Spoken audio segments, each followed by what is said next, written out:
Assalamualaikum warahmatullahi wabarakatuh. Pemirsa di mana saja Anda berada, selamat berjumpa kembali dengan channel YouTube Insan Dongeng. Pada kesempatan ini, saya Bang Elgi akan melanjutkan Masa Bergolak bagian kedua. Terima kasih kepada semua subscriber yang selalu setia mengikuti. Selamat mendengarkan. Mulyadi menepuk bahu adiknya. "Kamu masih kecil. Aku sebagai anak tertua berkewajiban mencari dan membalas. Tugasmu di Palang Merah sangat dibutuhkan. Dan ini bernilai tinggi juga, mengabdi kepada Tuhan, kepada peri kemanusiaan, kepada tanah air dan bangsa. Jasa penggotong berangkar tidak lebih rendah dari pemanggul senapan. Jasa pembalut luka tidak kurang nilainya dari jasa prajurit yang melukai musuh. Tenanglah dan lanjutkan pekerjaanmu dengan rela, dengan ikhlas dan hati saleh. Tanpa memandang upah, mengabdilah kepada nusa dan bangsa, menurut masing-masing kekuatan dan kepandaian. Di masa bergolak begini, setiap pekerjaan halal ada faedahnya bagi perjuangan kita.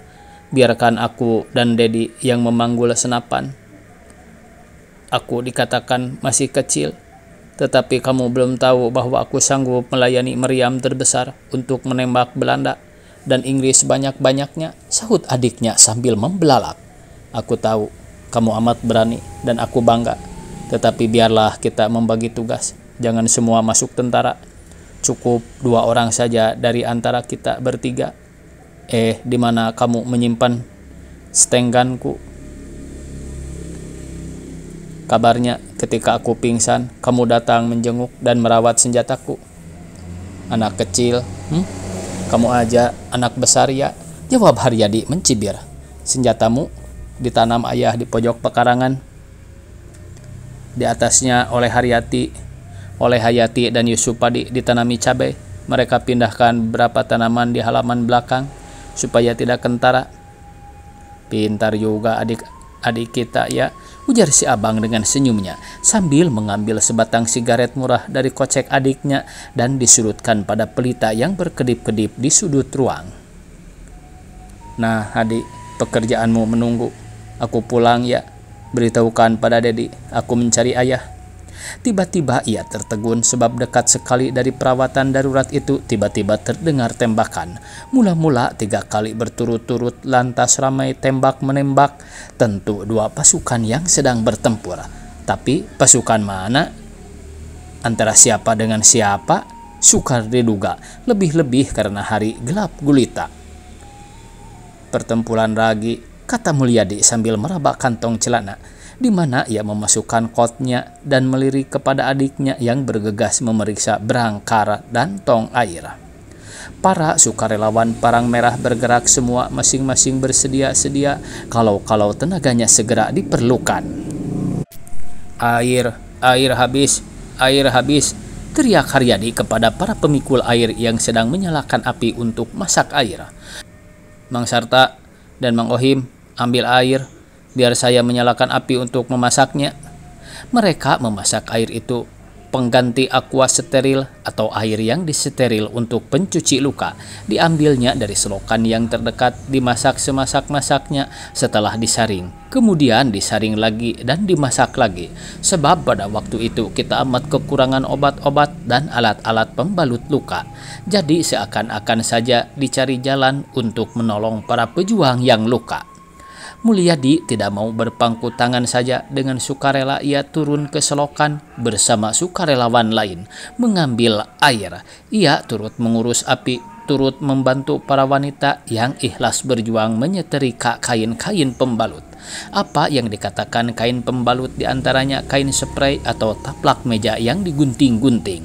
Warnanya tidak semua putih, tetapi yang dapat dipakai itulah dipakai. Pokoknya asal berguna. Segalanya benar-benar serba darurat dengan apa saja alatnya, bagaimana saja caranya, tetapi nyata jelas, pantang mundur, maju terus sampai Indonesia menang. 2 jam kemudian pertempuran berhenti, tetapi pasukan Palang Merah belum bergerak sebab mungkin musuh atau lawan belum pergi dari tempat bertempur. Mungkin hanya meletakkan senjata saja untuk nanti tiba-tiba mulai lagi menembak. Tetapi akhirnya mereka bertindak juga. Begitu juga Mulyadi yang sebenarnya kebetulan saja ada di situ. Ia turut membawa usungan, ia bertindak atas nama peri kemanusiaan. Dalam hal ini memberikan pertolongan kepada yang perlu ditolong, manusia menolong manusia. Dengan melupakan penat letih, ia mengusung seorang korban peluru, entah mati entah pingsan saja, sebab dalam sinar kelip-kelip pelita tidak jelas. 11 orang korban jatuh, 8 di pihak Gurkha Inggris dan 3 di pihak kita. Musuh mati semua. Pihak kita hanya luka-luka berat, beberapa pucuk senjata dapat kita sita, lebih daripada jumlah musuh yang mati. Barangkali ditinggalkan saja oleh yang luka enteng yang turut mundur. Kabarnya ke Andir. Ketika sampai ke tempat yang agak terang, Mulyadi amat terkejut melihat orang yang ia usung itu seorang wanita yang ia kenal, Mintarsih, yang rumahnya tidak jauh dari rumah Mulyadi di Gang Ijan. Mintarsih yang umurnya 3 tahun lebih muda dari Mulyadi, anak Haji Subani, seorang pemilik kebun teh dan kina yang kaya raya di Sukanagara, Cianjur Selatan. Gadis yang tidak manja, hidupnya amat sederhana meskipun dapat megah mewah. Ia menyesuaikan diri dengan keadaan sekitarnya, terutama dengan rakyat yang jelas tegas menderita di bawah kekuasaan Jepang. Ia tidak mau nonjol dari antara rakyat yang berpakaian compang-camping dan kurus kering itu. Kalau Mintarsih mau, orang tuanya mampu menyewakan gedung bagus di jalan raya sederet dengan rumah opsir-opsir Jepang. Tetapi ia tidak mau. Lebih senang tinggal di Gang Ijan, di tengah-tengah rakyat yang baik hati, yang seagama, seadat, dan sepenanggungan. Lebih dari itu, untuk nafkahnya sendiri, ia tidak meminta-minta kepada orang tuanya, tetapi bekerja sendiri di sebuah kantor pengacara dengan bayaran hanya lumayan saja. Kini ia meninggalkan pekerjaannya, menggabungkan diri dengan para pejuang sebagai penghubung antara sektor dengan sektor. Tentu saja ia bergerak dengan segala kelicinan dan taktik, sebab kalau diketahui oleh Nika atau kaki tangannya, pasti ia ditawan atau ditembak mati seketika itu juga. Pada malam itu ia membawa sehelai daftar kode dan dokumen-dokumen lain untuk disampaikan kepada Komandan Sektor 4 di Lewi Panjang. Baru saja kertas-kertas penting itu pindah dari tangannya ke tangan yang berhak menerimanya, tiba-tiba diberondong Gurkha bertubi-tubi. Dan sebelum sempat melawan atau bertiarap, sebuah peluru telah menembus pinggangnya dari bagian belakang di bawah tulang rusuk yang terbawah, keluar dari muka agak di atas lambung. Banyak darah keluar dan Mintarsih jatuh pingsan sampai digotong oleh Mulyadi dan Pak Dasim, seorang kakek umur 60 tahun yang dengan ikhlas menjadi sukarelawan pada Palang Merah. Mintarsih sekarang sedang menggeletak di atas berangkar tanpa sadar akan dirinya. Mulyadi, tetangganya dan sahabat karibnya memandang dengan cemas, khawatir kalau nyawa gadis itu tidak tertolong. Untung dokter dan para juru rawat segera memberikan pertolongan. Perlu transfusi darah, bisik dokter kepada pembantu di sisinya. Masih ada plasma? Tanyanya lebih lanjut. Habis sama sekali, dok, sahut perawat dengan muka mengandung khawatir. Dapatkah dilakukan transfusi langsung dari orang hidup? Kalau terpaksa, apa boleh buat? Tetapi mesti tahu dulu jenis darahnya. Coba periksa darah gadis ini, golongan apa? Mulyadi mendengar bisikan itu menghampiri dokter sambil menawarkan diri. Darah saya golongan O, dokter. Kabarnya golongan itu dapat menolong sembarangan orang, dapat menolong sembarang golongan lain. Ambillah darah saya seberapa perlu. Dokter memandang dengan muka tajam. Tapi saudara baru saja sembuh dari luka. Saya khawatir nanti saudara sendiri kekurangan darah. Dokter, ambillah darah saya, tolong nyawa gadis ini. Ia anak satu-satunya dari orang tuanya. Tetapi saya banyak bersaudara. Kalau ia meninggal, orang tuanya akan kehilangan semua kekasihnya. Tetapi kalau saya yang meninggal, orang tua saya hanya kehilangan 1 orang anak. Ambillah darah saya, dokter. Semua yang mendengar merasa kagum terhadap ucapan Mulyadi. Terjadilah transfusi langsung. Tengah transfusi berlangsung, Mintarsih sadar sambil dipegang oleh beberapa orang. Dibisikkan dokter ke telinganya. "Janganlah bergerak, tenanglah dek." Mintarsih membuka mata dan jelas nampak kepadanya bahwa tangannya sedang disambungkan memakai pembuluh ke tangan Mulyadi. Terasa badannya dingin sebab ia tidak berpakaian sama sekali. Beberapa perawat dan seorang dokter muda sedang mengurus lukanya. Terasa pedih dan panas. Dalam keadaan normal dan di rumah sakit yang lengkap perabotnya, tentu saja ia tidak diperlakukan demikian, tetapi pasti lebih beraturan. Tetapi ini di pinggir kota Bandung, di tempat yang serba darurat, masih untung ada yang dapat menolong. Dan ini Mintarsih sadari. Ia mencoba tersenyum berterima kasih sambil berbisik, "Dokter, kalau ada yang lebih perlu didahulukan dari saya, tolong sajalah dia, dokter. Biar saya ditolong kemudian kalau masih hidup." Dokter mengangguk sambil menahan rasa haru, tapi meneruskan tindakannya. Dokter memberi isyarat bahwa darah sudah cukup dipindahkan. Dicabutlah jarum selang dari tangan Mintarsih dan Mulyadi dipersilahkan pergi oleh dokter. Pemuda yang telah penat itu pun keluar dari kamar bedah sambil menoleh dengan senyum bahagia kepada Mintarsih yang membalas senyumnya. Hari sudah larut malam. Atas petunjuk Haryadi, kakaknya tidur di atas tumpukan peti di serambi belakang. Karena amat letih dan mengantuk, dapat juga ia tidur. Bangun pagi, datang adiknya mengabarkan bahwa Mintarsih ingin berbicara pasal ayah. Dengan gopoh, Mulyadi masuk menghampiri sahabatnya. "Bagaimana kini, Min?" tanya Mulyadi. "Berkat doamu, Ed. Terima kasih. Terima kasih, Ed. Aku berhutang nyawa padamu. Tanpa ditolong dengan darahmu, mungkin aku pada waktu ini sedang digotong ke kuburan." "Ah, jangan bercakap begitu, Min. Aku sekadar memenuhi kewajiban setiap manusia terhadap sesama manusia. Itu hal yang jamak saja. Apa bedanya dengan seseorang yang menolong orang yang hanyut? Itu kewajiban." "Ya, benar. Tetapi aku tetap merasa berhutang padamu. Kita sekarang saudara. Kamu menjadi kakakku dan aku adikmu, ya. Ayah bundamu adalah ayah bundaku." "Sudahlah, Dik. Jangan bercakap-cakap. Kamu mesti istirahat. Aku hendak pulang. Kulihat rumahmu digedor orang. Aku akan mencoba mengorganisir penjagaan kampung dengan Mang Ijan, yang kita kenal sebagai tua kampung kita itu." "Sebentar, Ed. Mari duduk dekat-dekat ke mulutku. Ada rahasia." Mulyadi meluruskan permintaan adiknya. "Dengarlah," kata Mintarsih. "Beberapa malam yang lalu, lupa lagi malam apa, aku pulang dari markas.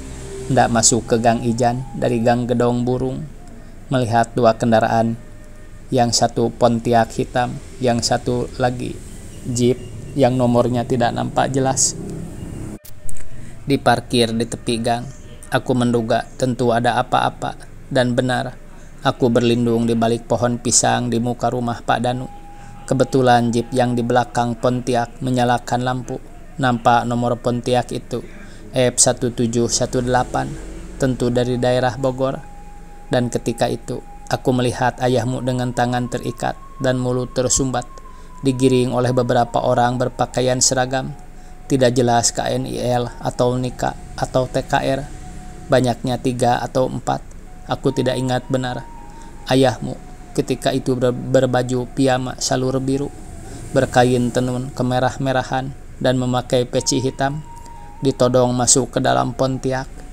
Di antara yang masuk ke dalam Pontiac hanya 2 orang yang agak jelas padaku, karena justru bentuk badannya berlawanan.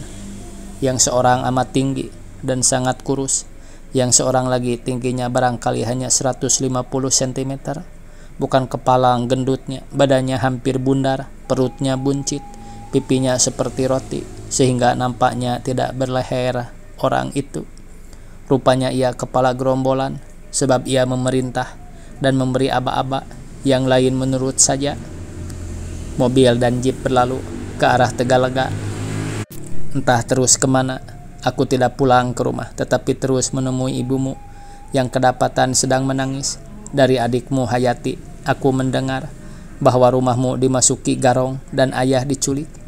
Segera aku lari ke pos polisi RI tentunya, dan segera kembali pula dengan beberapa hamba hukum itu mengadakan pemeriksaan.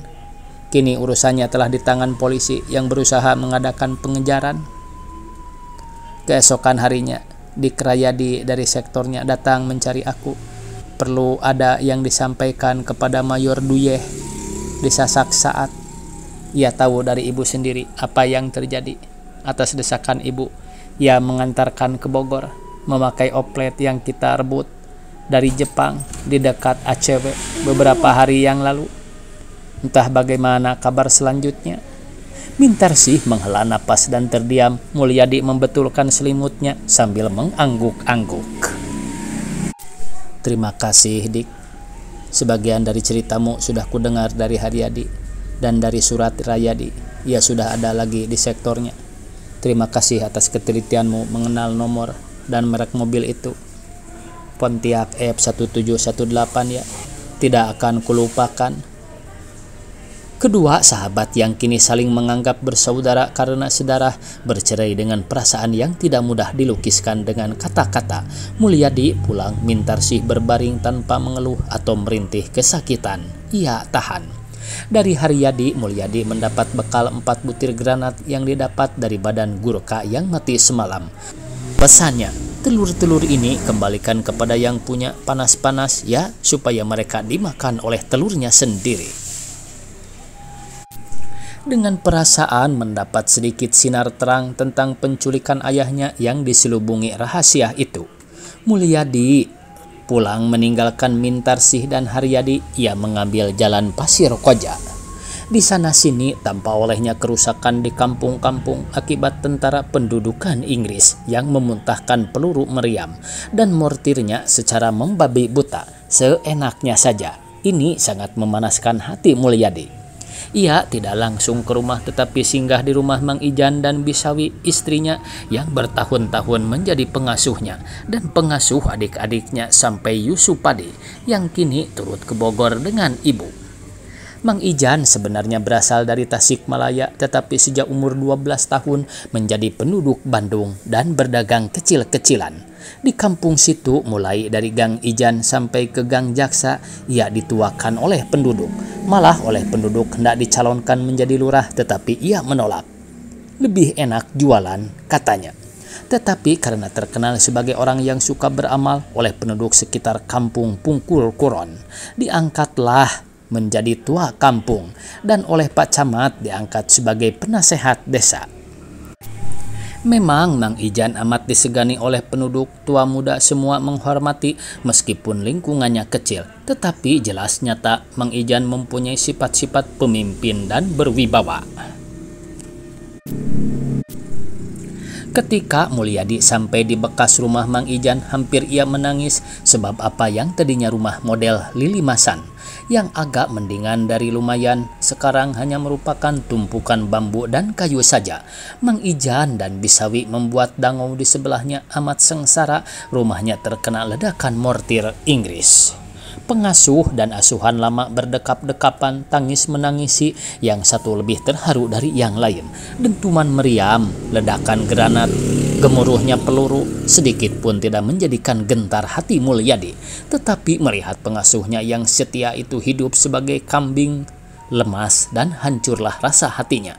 Dalam hatinya Mulyadi bersumpah akan membalas kelaraan orang-orang tua yang setia dan tidak berdosa itu. Setelah reda menangis dan masing-masing menuturkan pengalamannya yang berlain-lainan coraknya tetapi sama pahit getirnya, berceritalah Mulyadi kepada Mang Ijan tentang maksudnya mendirikan pasukan penjaga kampung di antara penduduk yang masih tinggal di Pungkur Kulon, mulai dari Jalan Pangeran Sumedang sampai ke Verlende Regensweg. Di utara mulai dari Jalan Pungkur sampai ke selatan di Jalan Ciatil. Prinsipnya amat disetujui, pelaksanaan dan teknisnya akan dirundingkan petang nanti. Pulanglah Mulyadi ke rumahnya di Gang Ihi, sementara itu Bisawi diajak ke rumahnya sekadar bertanak nasi dan membereskan yang kacau balau. Malah dikatakan supaya pindah dan tinggal di Gang Ihi, di rumahnya Mulyadi. sebab toh kosong. Bawa apa yang dapat dibawa dari runtuhan rumah Mang Ijan, simpan di rumah Mulyadi. Mang Ijan dan Bisawi amat setuju dan gembira melaksanakannya. Pada itu diam-diam Mulyadi menggali stengannya yang ditanam oleh adik dan ayahnya. Ternyata senjata itu dibongkar sebagian demi sebagian dan diberi paselin. Kemudian dengan pelurunya dimasukkan ke dalam belik seperti yang biasa kita lihat pada tukang-tukang kue. Diberi berlilin tutupnya baru dibenam. Pendek kata, tidak mungkin dirembesi air atau berkarat dalam tempo setahun atau 2 tahun. Mulyadi tersenyum kecil melihat kehati-hatian ayah dan adiknya setelah dicuci dari luar. Belik itu dibawa ke kamar. Waktunya habis pemirsa, dicukupkan sekian. Billahi taufiq wal hidayah. Wassalamualaikum warahmatullahi wabarakatuh.